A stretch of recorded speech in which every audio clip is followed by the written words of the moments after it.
Hello mga kapamilya! Kuya Kim Atienza po. May isi-share lang po akong kaalaman para sa mahihilig manood ng telebisyon. Alam niyo ba na may kinalaman ang ginagamit ninyong antena sa paglabo ng pinapanood ninyong programa sa TV? Mapa-analog o digital TV man, nangangailangan pa rin to ng tamang antena. At dahil antena ang ating pinag-uusapan, anong unang pumapasok sa isip ninyo? Tama!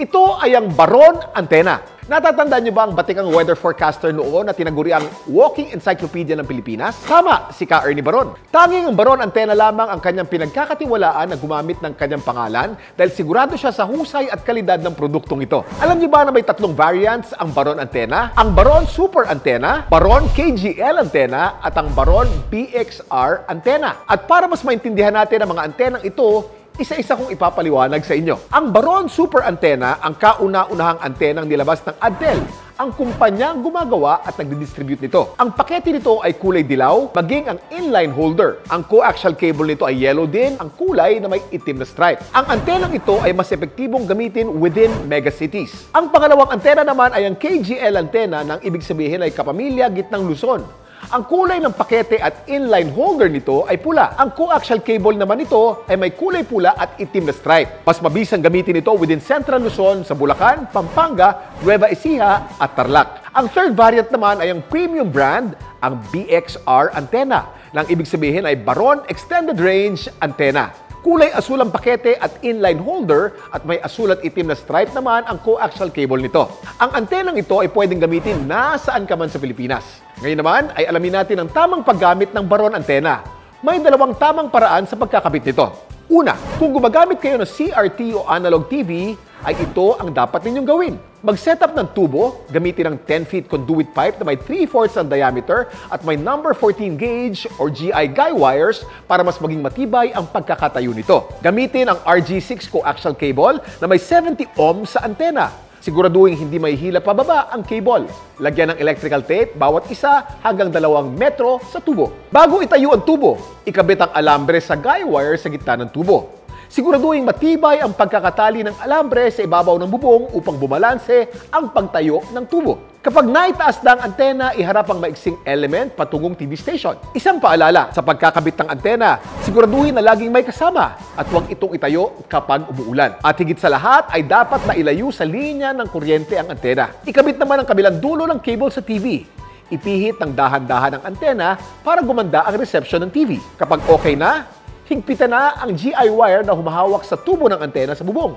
Ito naman ang ikalawang paraan ng paggamit ng Baron Antena. Para sa mga gumagamit ng digital set-top box, pagkatapos iset ang Baron Antena sa bubong, ikabit naman ang kabilang dulo ng RG6 coaxial cable sa may antenna in ng digital box. Ito na ang gamitin bilang antena ng inyong TV.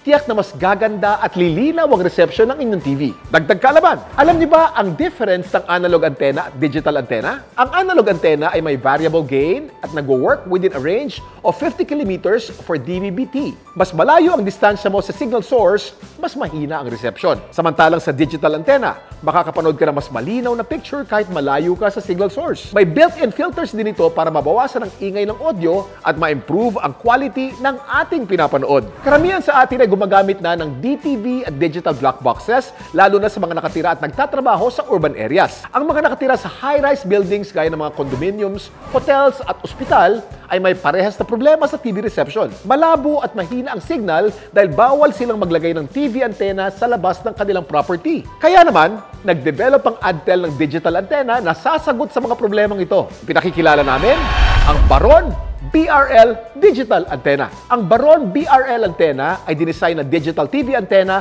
para magamit indoor man o outdoor. Kaya nitong i-enhance ang reception ng digital signal para sa mas malinaw na reception. Beneficial gamitin ito sa mga areas kung saan ang digital signals ay mahina, tulad ng high-rise buildings, at ideal to sa mga gumagamit ng DTV-ready televisions at digital black boxes. Madali lang ang pag-install at paggamit nito. I-connect ang coaxial cable at i-connect ang kabilang dulo nito sa DTV o black boxes. I-power up ang digital boxes at i-scan ang available na digital channels. At kung mahina pa rin ang inyong reception, ilagay lang ang inyong digital antenna sa labas ng inyong bahay.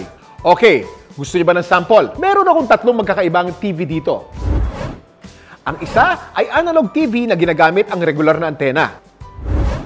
Ang isa ay DTV using digital black box.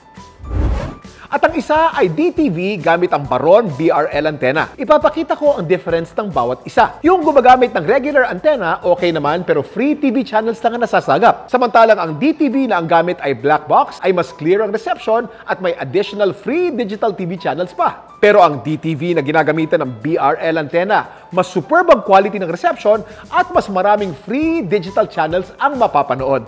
Yan. Nakita nyo na ang lakas ng bagong Baron BRL digital antenna, ha? At kung may additional na katanungan hinggil sa product na ito, call Baron Hotline at 435-1801 or email baron@adelink.com.ph. Kaya ano pa hinihintay natin? Bumili at gumamit na ng bagong Baron BRL digital antenna. Baron, ang tamang solusyon sa malabong telebisyon.